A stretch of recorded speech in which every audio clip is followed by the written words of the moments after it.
Mitakeepi, my very, very beloved relatives of the human family. I'd like to extend a very warm and loving handshake to each and every one of you as I sit here in this beautiful, beautiful land at Hummingbird Ranch at about 8,000 feet.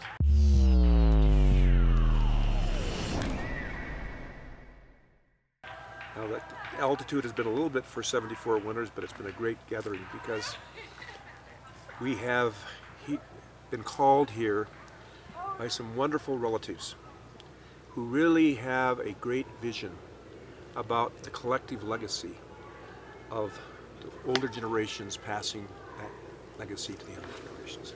And it's a vision I believe in, that we're only here as elders for a short time. My dad used to joke a lot before he passed on. He used to say, "Son, none of us are going to get out of here alive." And he'd laugh because he didn't fear the other side camp. He didn't fear the world of light.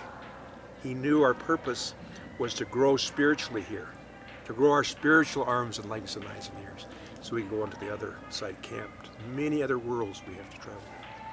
And so what I found here at this gathering was in a way of bringing everybody together without any protocols. So kind of together we could learn together. And I think what I've seen is this, that while we know the mainstream system has colonized and has destroyed and has brought the world to the brink of destruction in terms of our human family and much of life, that we have to look like Sitting Bull said. He said, walk the path with all the relatives, so to speak. If there's something good, pick it up. If it's not good, leave it. And pick up those good things. A lot of good things here. And I believe this is kind of an embryo of something that's going to grow. Because finally we're having these dialogues. We have representatives from the American Indian movement here. We have representatives from the Chetty Shokowan here. We have representatives from the Nez Perce people of Chief Joseph here.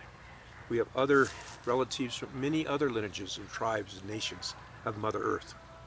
And I think it's time to wake up to the fact that whoever we are, we all at one time sat before the sacred fire of life. All of us did. That we are the spiritual representatives of all that have gone before us. Nobody else is representing them in this plane of existence, in this physical world. So my beloved mother and father, and their mothers and fathers and grandfathers, all the way back, my sister and I, and all my grandchildren, and my daughters, my son, they're now representing that generation. And as life is, time will come when I'll wing my flight through the world of light, as all of us will. I'll leave behind this earth suit, just put it back in Mother Earth. So the impact of this gathering, you know, when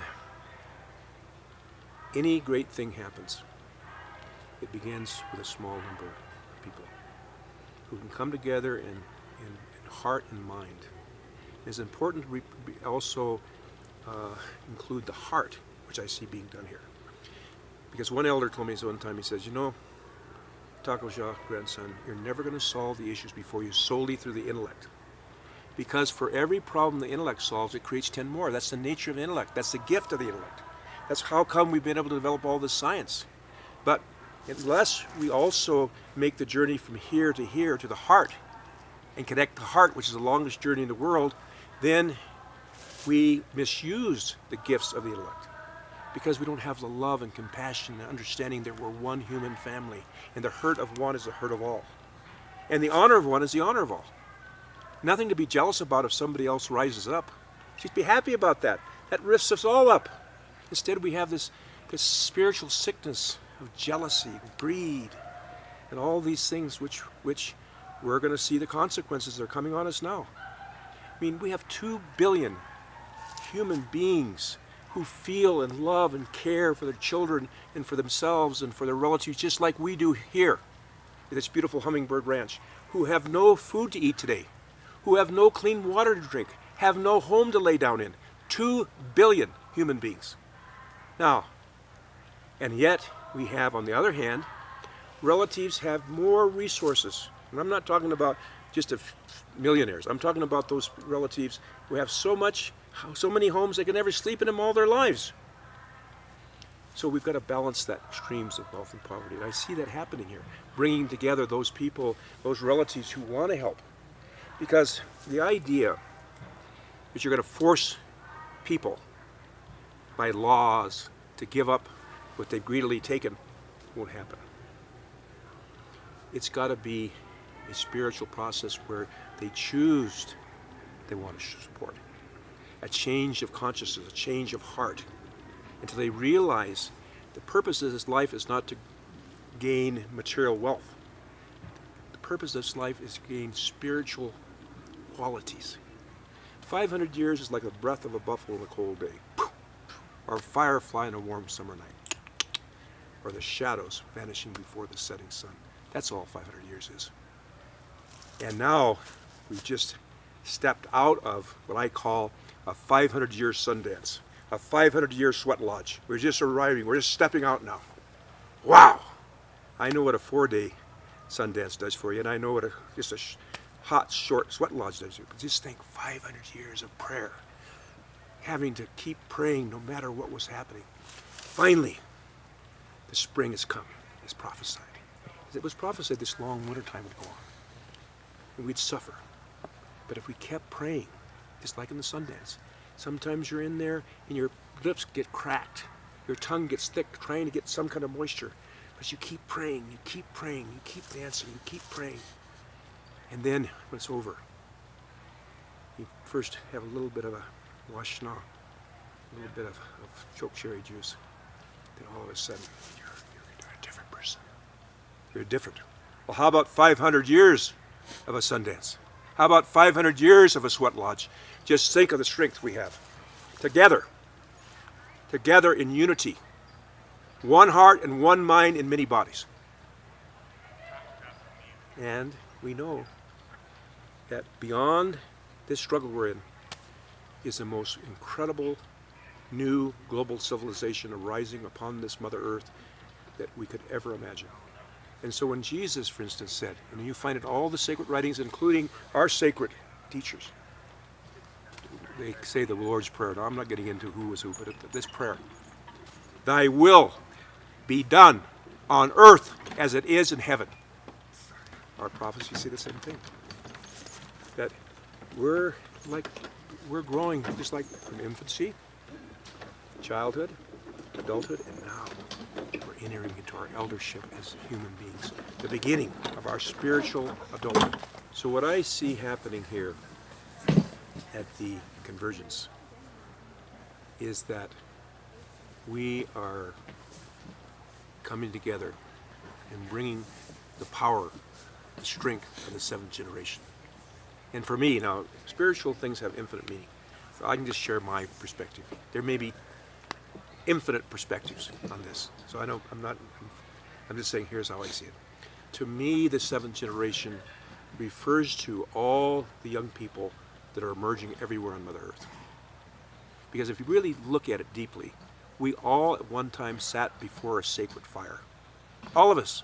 I mean, this didn't happen to we sat there together, speaking together, talking together. And so the seventh generation, well, it means also seventh generation decision making a decision that lasts for 7 generations. There's another prophecy about the coming of the seventh generation after this long, hard wintertime of testing. It's emerging. And so all the gifts of the seventh generation are young people who know very well these sacred ways of the sweat lodge and these other kinds of things that can help heal. At the same time, these new technologies, blockchain, distributed ledger technologies, they have a way that we can end corruption.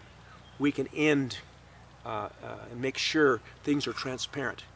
So all these things are the gift from the Creator. Because from my perspective, true science has to be in line with true spirituality. Because spirituality without reason can become fanaticism. At the same time, equally, science without spiritual values becomes a Frankenstein. And that's what we see in the world today. We see these tools that can bring so much good being used in the greatest destroyer of climate, the greatest contributor to climate change. And so what we have today is the greatest contributor to climate change is war. So we take this technology to develop it to kill people. So you can use it to kill people, or you can use it to heal people. And that's why the foundation of this new global civilization that's unfolding is the understanding, the spiritual and scientific understanding that we're one human family. And I want to add another part to this. The prior unity and oneness of the human family. The prior unity and oneness. Because we came from one seed. There's no question about it. Scientifically, we know we're 99.9% the same. The secondary aspects of our color of our eyes and this and that sort of, that's secondary.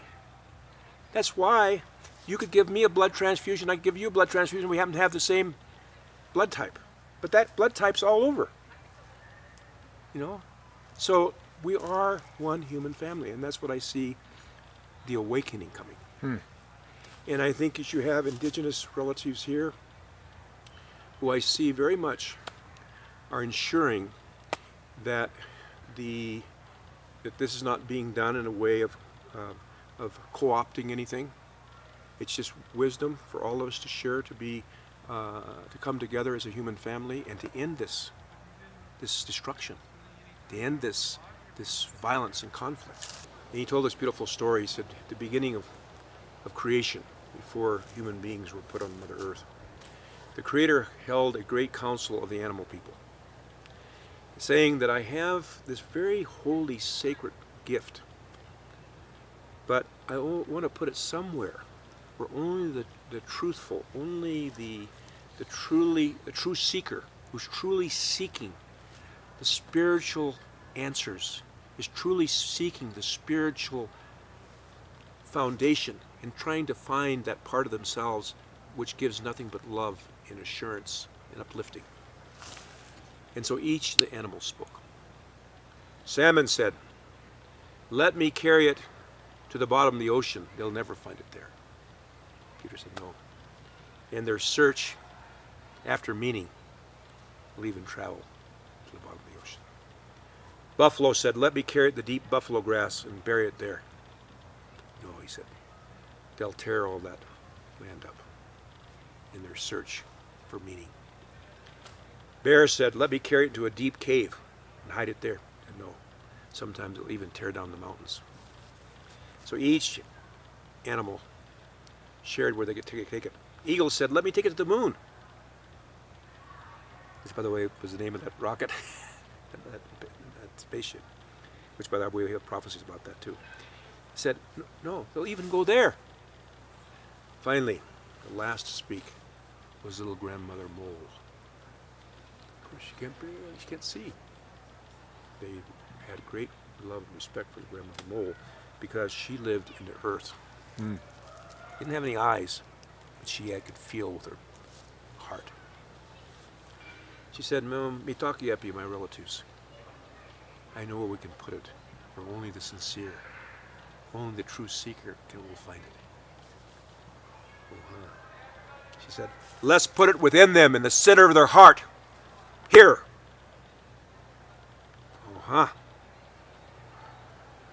Hetcha tu yelo.